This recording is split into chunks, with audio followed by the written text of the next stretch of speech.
So today I'm going to show you how to make a super quick, super easy child's apron out of 2 fat quarters.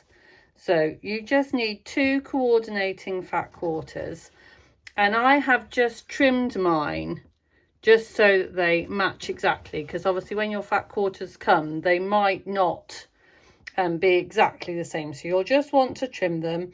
And mine measure 21.5 inches along the top to the bottom, and then 18 inches wide. So as long as yours are roughly the same, then it will work. So what you need to do is, so remember that the long side is your top to bottom and the short side is your side to side. So if you fold them in half, and then along the top, what's going to be the top of your apron, you want to get your ruler and you want to mark 5.5 inches. So from the corner into the middle, you want to measure 5.5 inches. And then you're going to do the same from top to the bottom, 5.5 inches. 5.5, there we go. And then you want to get yourself a plate. Mine's a 9-inch plate. And then you want to match up your markings on your plate to get your nice arm curve,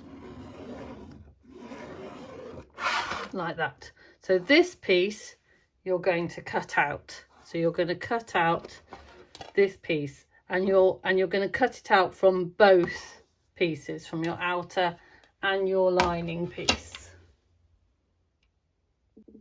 So once you've done that, you should end up with your apron piece with the armholes cut out, and then your 2 pocket pieces. So what we're going to do is we're just going to take this, fold this up and pop it out of the way for now, and we're going to work on your pocket pieces. So we'll take the 2 outer and the 2 lining pocket pieces. Now I think, because it's a very simple apron, it might be nice to just add a little bit of trim to your pocket piece. So what I'm going to do is I'm going to grab this little rick-rack and get a dab of glue, fabric glue. I like these little pen glues, they're very handy. And then just pop a line of glue around the edge of your pocket, and then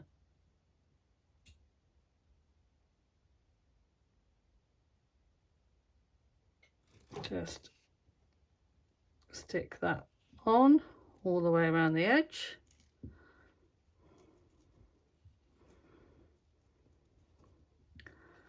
Like this, and the curved edge is going to be the top of your pocket, so this is where you're going to see your trim.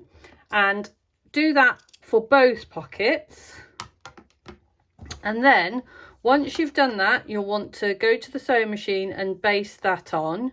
So you'll just want to baste around your rick-rack, and then you'll put your pocket piece on top, your other piece on top, and take it to the sewing machine and sew all the way around the edge, leaving a small gap. So you're going to sew all the way around the edge, and you're just going to leave a small gap. So back stitch here, sew all the way around and leave a small gap. So I've sewn these together and turned them through and given them a good press, and I've just turned in the bit where the seam is, because we'll close that up when we sew the pocket onto the apron. Okay, so we've got our 2 pockets. What we're going to do is we're going to place our pockets on the opposite fabric. So on this lovely foxy fabric, I'm going to place this orange one, and on this lovely orange fabric, I'm going to place this foxy one. So there's not really a lining and an outer, they're both outers, it's just a reversible apron. So to place the pocket, what we're going to do is we're going to measure up from the bottom. Now obviously who you're making this for might make a difference. If you're making it for a smaller child, you might want the pocket higher up, or you might want the pocket lower down. I find it's quite nice to kind of centralize it a little bit. So where I'm going to place mine is I'm going to mark 6.5 inches from the bottom, and then that's where my point's going to be. And then I'm going to fold my pocket in half along the halfway, because we've already folded our fabric in half to find the corner. And so that is kind of centralized the pocket, and then pin that in place. So we want to pin that in place, making sure we're only going through one layer, obviously. And you want to do that for both pockets. So you want to do it on the both sides. So you can see a little bit of my glue where I put my rickrack on is showing, but this glue dries clear and it washes out. So first time the apron is washed, you won't see that. And of course, if you are using fabric that you want to wash, like an apron, I would wash your fat quarters first. Okay, so once you pin your pocket on, what we're going to do is we're going to sew down these two sides. We're not going to sew this because this is where we're going to put our hands in our pockets. But what I like to do is I like to start just a little bit in, maybe 1/2 inch in, back stitch, sew round, up, and then 1/2 inch in again, and that just secures the pocket nicely and stops it from moving around. And you need to do that on both sides. So as you can see, both of my pieces now have their little pockets on. So now what we need to do is put our straps on. So choose one. I'm going to choose the foxy one, and we're going to pop our straps on. So I have got some of this herringbone webbing. It's just cotton webbing. It washes up great. It's nice and soft on the skin. You can use ribbon, you can make your own straps, or you can use other types of webbing that you've got.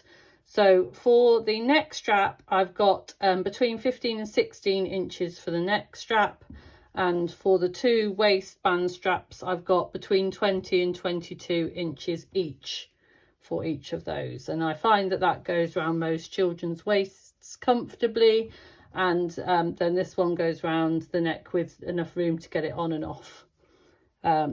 So 15 to 16 inches for the head strap, 20 to 22 inches each for the waist straps, and then we just need to pin them in place. So what I'm going to do is, for the head straps, I'm just going to place them just in about 1/2 inch in each side, and again just pinning to one layer,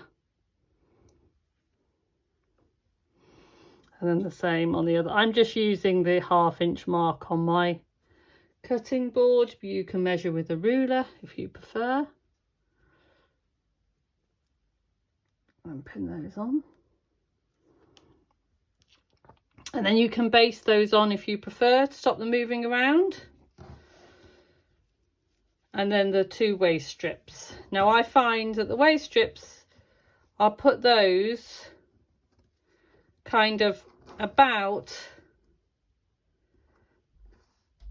in line with the top of the pocket. So if you lay them on the top of the pocket and then pop them in place there. So we're going to pin that one just here.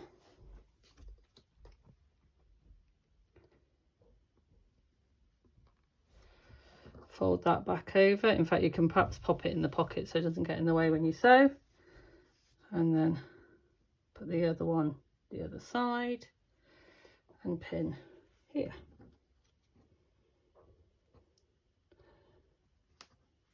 And then we'll just need to make sure that these straps are well out of the way when we start sewing, so we don't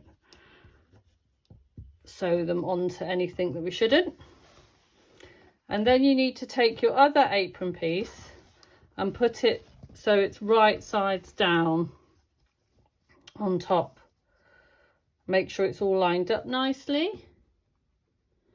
And then pin or clip, making sure that you pin. Obviously, if you haven't basted, I'm not going to baste my straps because I'm quite confident in sewing them in, but if you want to, do that first. But if you don't, just make sure that you pin them in place really securely before you start sewing. And then you need to pin or clip all the way round, paying attention to the curves all the way down and then all the way down the bottom. But we're going to leave a gap in the bottom big enough to put your hand in. So about 6 inches maybe at the bottom, big enough to put your hand in. So your back stitch here, sew all the way round and then come back and back stitch at the bottom. So what I'm going to do is I'm just going to make a mark where my gap is going to be, here and here, and then take that to the sewing machine and sew that all the way around. So once you've sewn it all together and left your gap at the bottom, you'll want to fold open your gap at the bottom because that'll make it easier when you turn it. And then grab yourself some pinking shears and just pink, so the pinking shears, and just pink all the way around and around the corners, and this will just make sure that when you turn it through, your corners will turn through nicely. So I've turned it through and I've given it a good press. And we're almost done now. The last thing we need to do is we just need to close up this bottom opening. So what we're going to do is we're just going to pop it over to the sewing machine and we're going to top stitch it all the way around, and then that also secures everything in place and gives it a nice finish. So we're just going to top stitch all the way around and then that will close up the bottom. So there it is, our finished apron, all top stitched, reversible print with a curved pocket, all ready for Christmas gift, birthday, or just for when you need to have a creative day. I hope you enjoyed the tutorial.